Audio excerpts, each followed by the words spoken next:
Who am I looking for to let me know when to start? You all look so official. All right. Thank you.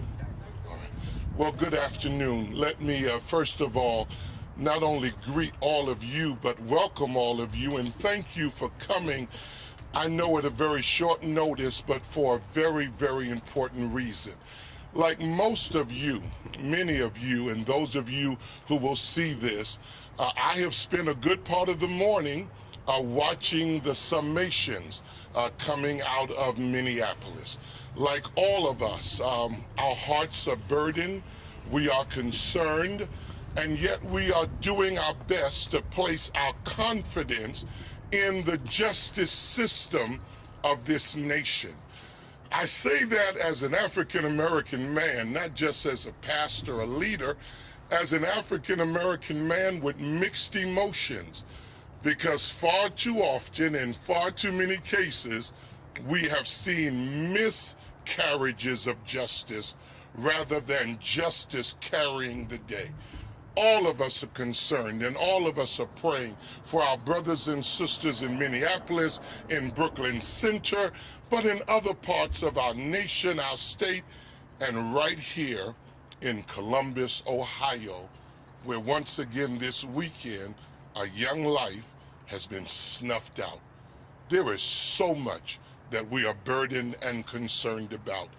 Our mayor, president of our city council, leaders of this city called us together today for a dual purpose. And I want to be very clear that while we are calling for peace, we must equally cry out for justice. I have said it over and over and over and over again. The absence of justice necessitates the absence of peace.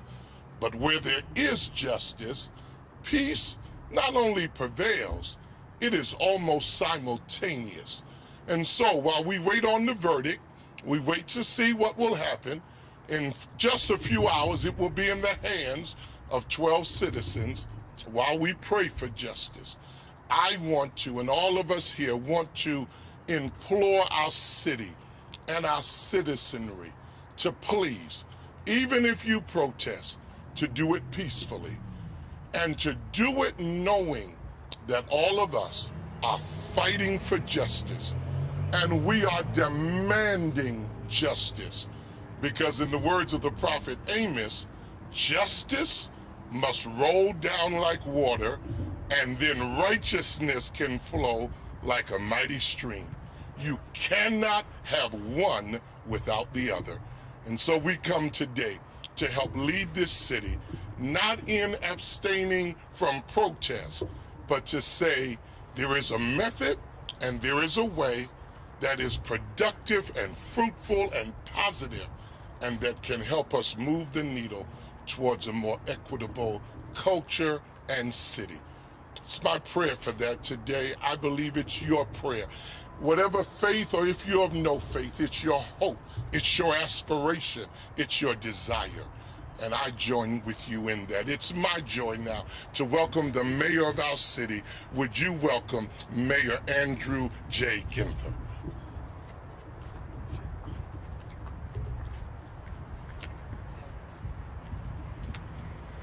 Thank you, Bishop Clark, and to Franklin County Commission President Kevin Boyce, Council President Hardin, Kiara Yakida, Black Liberation Movement, Rabbi Sharon Mars, Interim Police Chief Woods, all in attendance. We have Bishop Robert Brennan from the Columbus Catholic Diocese, Pastor Marcus Atha, North Broadway United Methodist Church, Imran Malik from the Noor Islamic Center, Mohammed Hassan from the Somali Islamic Centers at Ubar Harab Mosque, John Coates from the Columbus NAACP, Larry Price, Elder at Tridestone Baptist, Denzel Porteous with Stonewall Columbus, Christy Angel from the YWCA, Stephanie Hightower with the Columbus Urban League. I want to thank everyone for joining us here today. The last week has been a stark reminder of the divide in our community, the pain, the anger. We've seen unarmed black men killed by law enforcement across the country. With a heavy heart, we're still dealing with the ramifications of the shooting deaths of Andre Hill, Casey Goodson Jr., and others right here in our own community. Last week, we saw protests turn violent in our city with a break into police headquarters and the assault of an officer. So we saw continued violence in our neighborhoods, reaching a staggering 60 homicides so far this year, including a young mother, a beautiful and beloved child of God, an innocent bystander in a retribution drive-by shooting this weekend. Today, the jury will begin deliberations in the Derek Chauvin trial, and a verdict could come soon. Tensions are high. We're quick to lash out at anyone with a different opinion. We're prone to label those who are not just like us as different, as other, as our enemy. Neighbors, at this moment in our history, we must find ways to peacefully pursue justice and reform. Change is hard, and it does not come without resistance. We have made progress in police reform, including independent investigations into police-involved shooting, changes in the use of force policies to protect free speech, civilian oversight of police for the first time in our city's history. Soon, I will name a new police chief from outside the division to continue reforming the police and to rebuild trust and restore confidence between the community and police. And we're beginning work on an alternative crisis response to add social workers and addiction specialists into emergency calls for service. These are great steps forward, but there is much work to do. This morning, I sent a letter to all faith leaders from all traditions across this city, asking them to reach out to their congregations to pray together for a peaceful spring and summer. I believe through prayer, dialogue, and thoughtful actions, we can make this year safer for all. Violence and destruction of property is not the solution to police reform and discrimination. Everyone here today and everyone watching has a role to play. Raise your voices for justice. Demand change and reform, but not your hands in violence. Dr. King said, hate multiplies hate. Violence multiplies violence. And toughness multiplies toughness in a descending spiral of destruction. In the days and weeks ahead, may we all be working toward an equitable, just, and peaceful city. It's now my pleasure to introduce the President of the Franklin County Board of Commissioners, President Boyce. Good afternoon, everyone. My name is Kevin Boyce, and I'm President of the Franklin County Board of Commissioners. On behalf of my colleagues, myself, John O'Grady, and Marilyn Brown, we stand here in unity with our community leaders, asking for Central Ohioans to join us in this journey and walk towards a better America, a better Ohio, a better Franklin County, and a better city of Columbus. Martin Luther King once said that the moral arc of the universe is long, but it bends towards justice. And this country was founded on the idea and principle of equality and fairness and freedom. And we know this country hasn't lived up to that creed, but I think it's time that we start. All across America today, there are cities and counties and states who are waiting the verdict of this trial, wondering what's next. Well, I can tell you what's next here in Central Ohio. We're going to continue to address our own challenges, continue to build a foundation for a better future, and to strengthen not just our legal system, our judicial system, but our law enforcement community. Because together, Central Ohio can be one of the best places in America to live, work, and raise a family. And so we call on our fellow Central Ohioans to stand with us in unity. No matter what the outcome is, let's commit to work together. Let's commit to build a new chapter together. Let's commit to make Central Ohio better tomorrow together. And that's why we're here today.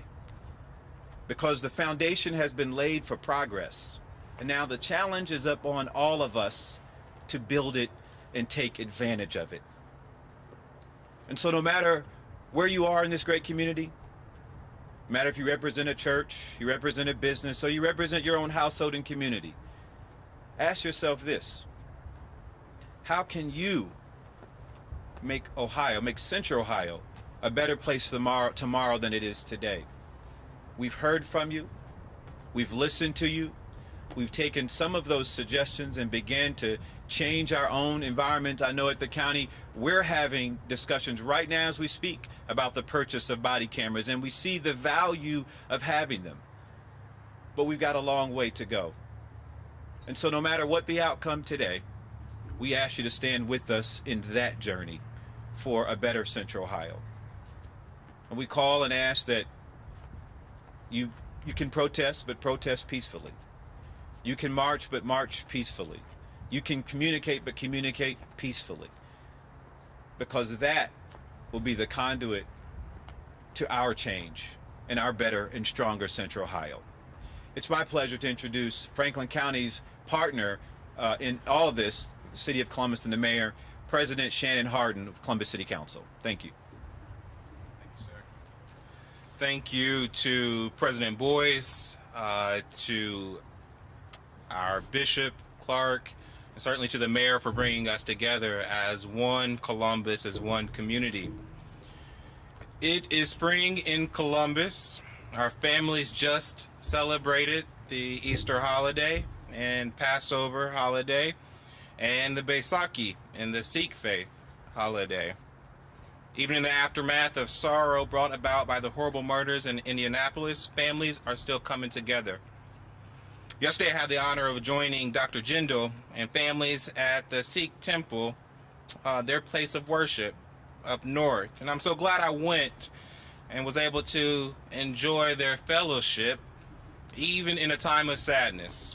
The compounded sadness of recent losses, they held to their traditions and their faith, and joined hands and welcomed me as family. We are here today in that shadow, a city of faith and family that is being rocked by violence and injustice, and too many mothers mourning a child lost to violence. It is hard. The anxiety is real. I hear it in almost every conversation that I have.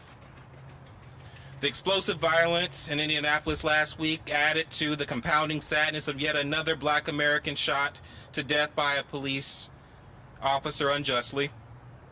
That happened in the same city where our generation's storm of sadness began last year, and where the trial of Officer Chauvin is coming to a close. George Floyd's death started a new era for us, and we are not going backward.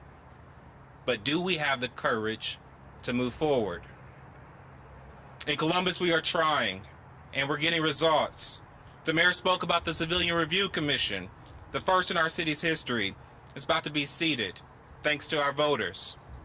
Council's Reimagining Safety Initiative is putting millions of dollars into the work of churches and neighborhood groups to keep our young people busy this summer and to help guide them away from youth violence. We've passed packages of reforms on police officers and are working with the administration to continue to hold those who do wrong accountable. We also passed rules along with tools and training so our officers can render aid if needed as first responders on the scenes of shootings in memory of the tragic shooting of Andre Hill. But regardless of the Chauvin verdict, we must continue to do the work of reform, for it is our generation's calling. I also ask that all who can hear me add your voice to the many who are calling on the United States Senate to pass the George Floyd Police Reform Act. When I say I crave the peace of churches and temples right now, I do not exaggerate, because my soul is not at peace. And that makes it all the harder to say the things that still need to be said. We must continue to strive. We must continue to march. We must not give in to our anger, but channel it to a better tomorrow. Even as we are ripped in the storm of injustice, we see so many washed over in waves of anger. We must keep reaching out for hands of others around us and help carry the next generation to the promises of tomorrow. Today, I pray that all residents, even those divided and losing faith to anger, please march in peace, because the days ahead are going to be stormy. And if we cannot find our hope and our faith again, a hand of allies among our brothers and sisters, the dreams of reforms, equity, and justice will just continue to slip farther and farther away. And we need to reach deep within ourselves and carry our burden and ourselves to a higher level, to win in our fight against racism that is deeply rooted across America. Faith matters, and our faith is being challenged right now. But I look at my nephew Christian. He's 7-year-old, and he's going to grow up a chocolate boy in this city. It is my job. It is our job. Heck, it's your job too, to make sure that this city sees Christian as an asset and not a liability, somebody that all of our best dreams and hopes are built on, not someone to fear. We won't get there for my nephew and yours either if we don't do so peacefully and we don't do so together. It is my honor now to bring up Kiara Yakita to bring remarks. Thank you.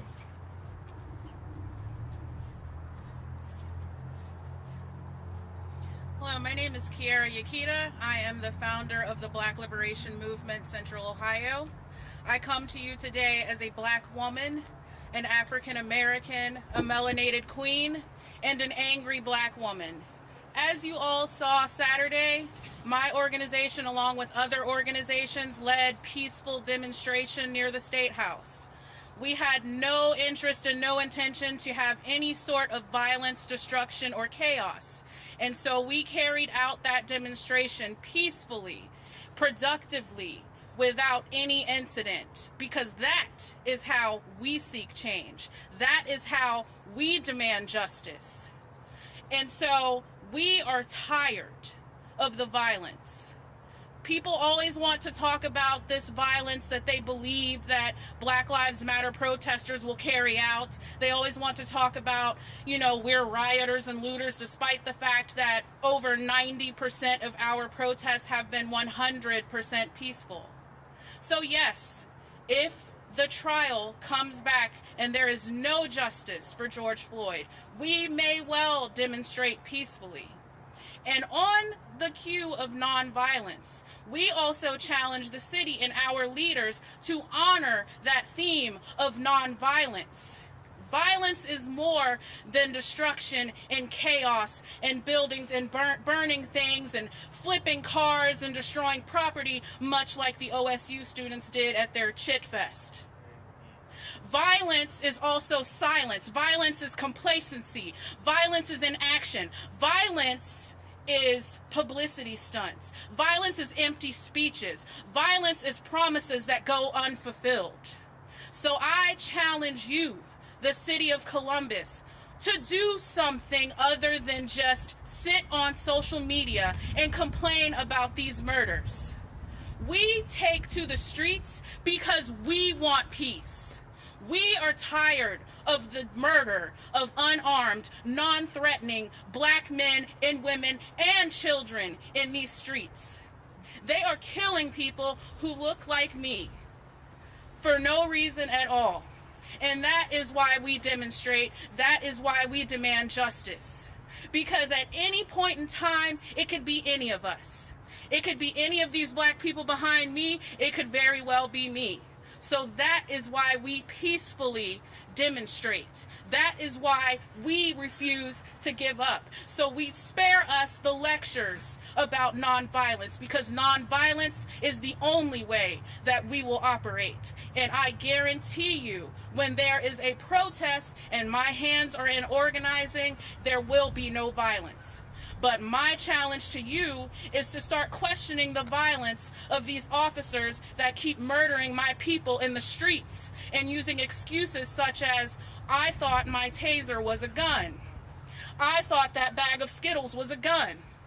She was sleeping, we thought they were going to kill us, so we shot them up.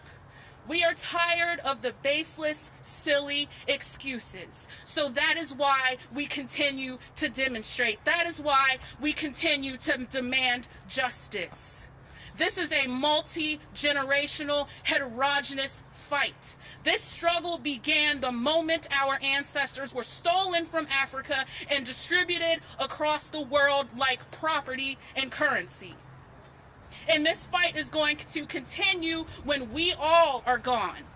Because racism is as American as apple pie, baseball, and hot dogs.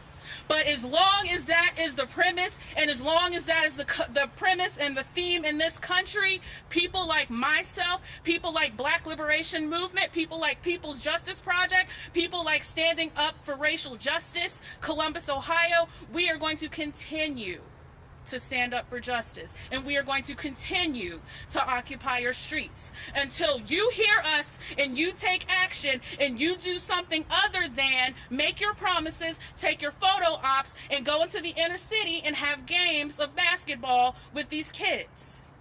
So my question and my challenge to all of you is to ask yourself, if you're tired of us being in your streets and inconveniencing your weekend traffic, what are you going to do about it? All power to the people. It is now my pleasure to introduce Rabbi Sharon Mars. Thank you.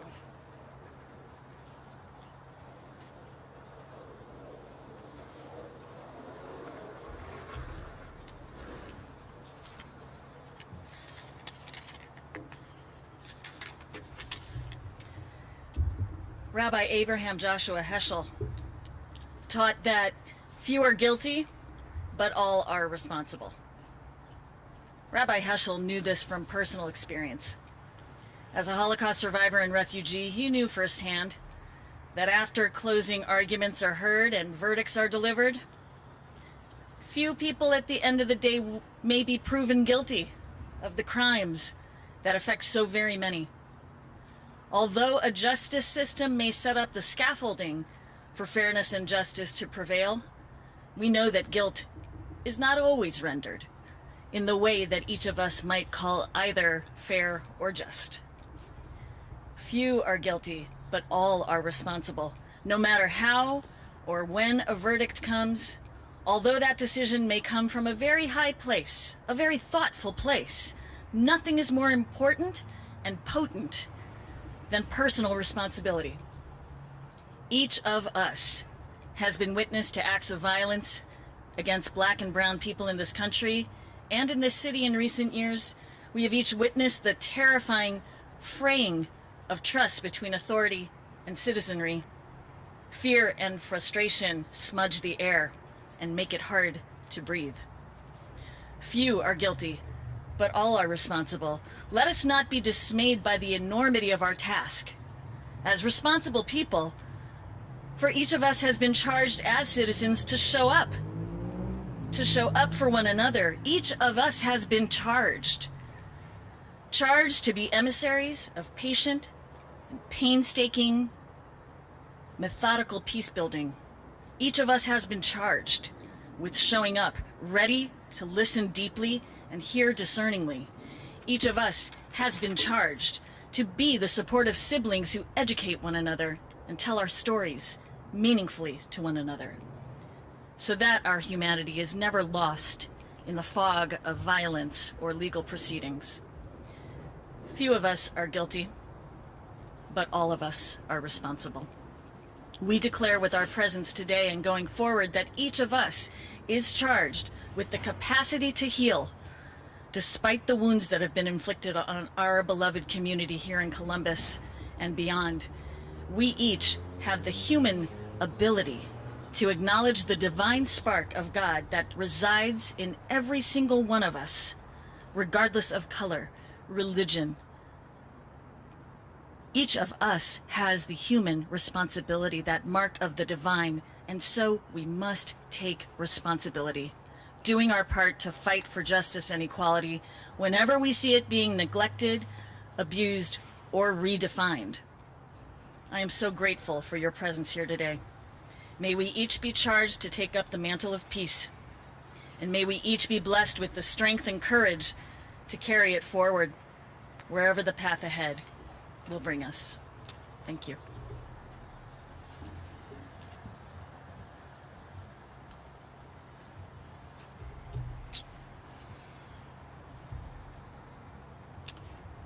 Thank you, Rabbi Mars. And again, thanks to all of our speakers and all the community leaders that have joined us here today. We may all be of different faith traditions, different points of view, different experiences. But in the end, there's so much that binds us together. I'm confident that we can all stand together and work for justice, demand justice, but remain peaceful today and every day. I'll ask the speakers and those that have joined us to stick around for a few minutes to take some of your questions one-on-one. Appreciate you all being here today. Thank you all.